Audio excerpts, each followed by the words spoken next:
idza addaita zakata, jika engkau telah membayar zakatmu, faqad qadaita ma 'alaik, kau telah membayar kewajiban yang dibebankan atasmu, terbebas engkau. Wa man jama'a malan harama, barang siapa yang mengumpulkan harta haram. Barang siapa yang mengumpulkan harta yang haram, hati-hati bekerja dengan cara yang haram, mengumpulkan harta yang haram, kemudian tsumma tasaddaq, kemudian dia bersedekah dengan harta haramnya. Tasaddaqa bihi, bersedekah dengan harta yang haram tadi. Lam yakun lahu fihi ajrun, enggak ada pahalanya. Wa kana isruhu alaih, justru dosanya adalah yang ada. Nah ini hati-hati.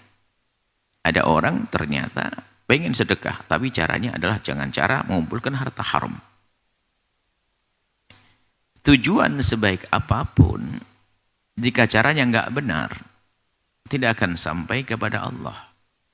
Wudu itu bagus loh ya, tapi kalau pakai air kencing tidak akan bisa suci. Membangun masjid adalah bagus, tapi gerakkan preman untuk merampok sama wanitanya untuk melacur, tidak diterima oleh Allah. Kayaknya mau bersedekah, tapi dari harta yang haram. Mengumpulkan harta yang haram, mengumpulkannya harus gabungkan dua makna. Mengumpulkan harta haram kemudian bersedekah. Beda dengan orang yang tiba-tiba menemukan dia bekerja harta haram, kemudian dia ingin berbenah. Bagaimana caranya? Apakah menyedekahkan hartanya atau bagaimana? Nah, seperti itu. Dia merasa bahwasanya hartaku haram, saya ingin tobat. Ini berbeda ya. Kalau ini sengaja dia mengumpulkan harta yang haram, tahu kerja haram untuk sedekah, kerja haram untuk sedekah, kerja haram untuk sedekah, tertipu dia.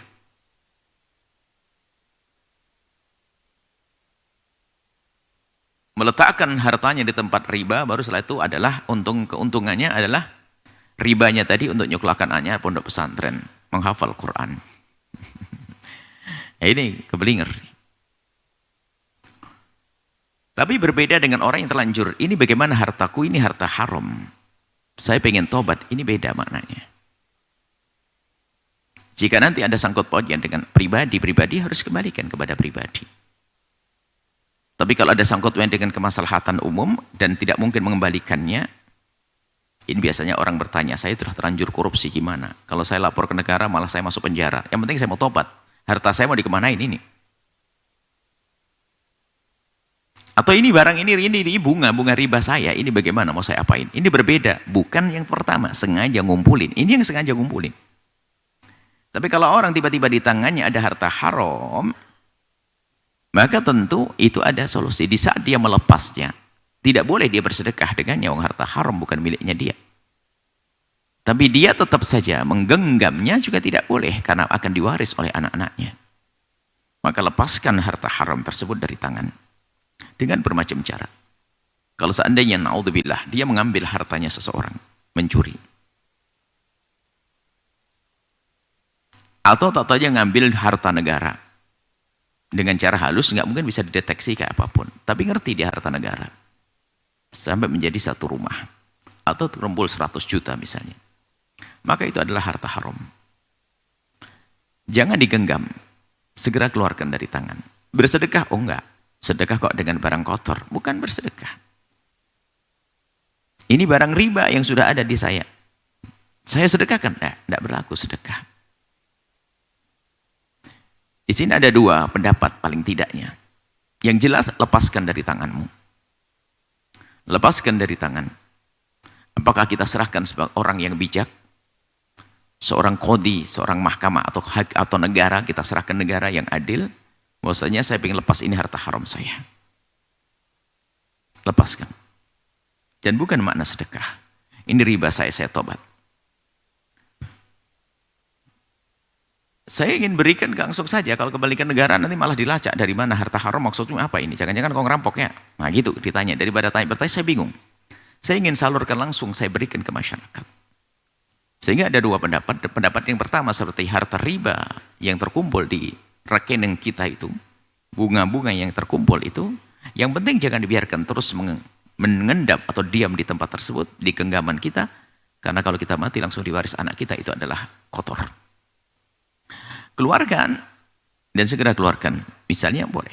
Yang pertama, pendapat yang pertama adalah karena itu barang kotor, keluarkan tapi jangan diberikan kepada orang-orang, karena ini ada sesuatu yang tidak baik. Dan hendaknya kita letakkan di tempat-tempat yang kotor, yang sifatnya adalah bukan milik pribadi. Dan juga bukan atas nama kita. Mungkin pembangunan selokan-selokan, toilet-toilet umum dan sebagainya, yang bakal dipakai oleh orang umum. Tapi tidak usah pakai ngomong, bawa duit riba, 100 juta langsung saya akan bangun toilet umum. Dia ngaku, nisbatkan dirinya itu ngakui sudah kayak memiliki. Diam-diam saja sudah. Seperti membuat kotak amal di situ, dia membuat, tiba-tiba dia sendiri ngisi, gak ada yang tahu kalau ternyata 100 juta dari dia. Dan memang duit haram, gak perlu diaku-aku. Kalau mengaku seperti menggunakannya. Karena mengatasnamakan dia. Ada pendapat lain yang mengatakan bahwasanya harta-harta semacam itu berikan kepada orang yang sangat membutuhkannya, tapi juga tanpa atas nama. Di sana mungkin ada orang kena bencana dan sebagainya, orang kelaparan, orang sakit dan sebagainya, sudah. Langsung saja cari rekeningnya mana, serahkan ke tempat itu. Yang penting jangan direngkuh, yang penting jangan digenggaman kita. Nah, itu harta haram.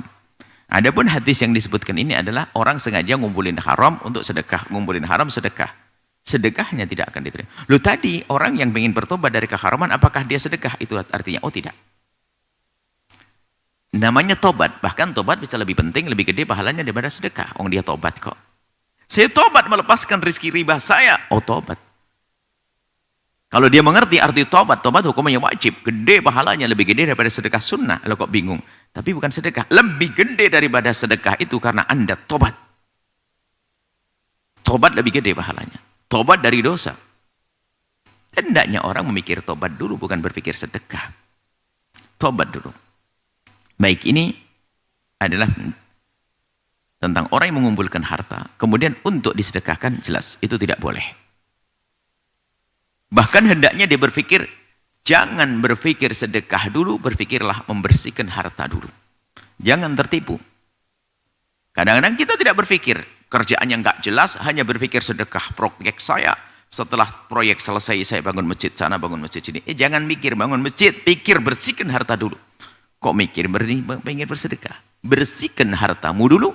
Setelah Anda menyaksikan video ini, jangan lupa berselawat kepada baginda Nabi Muhammad sallallahu alaihi wa alihi wa sahbihi wasallam.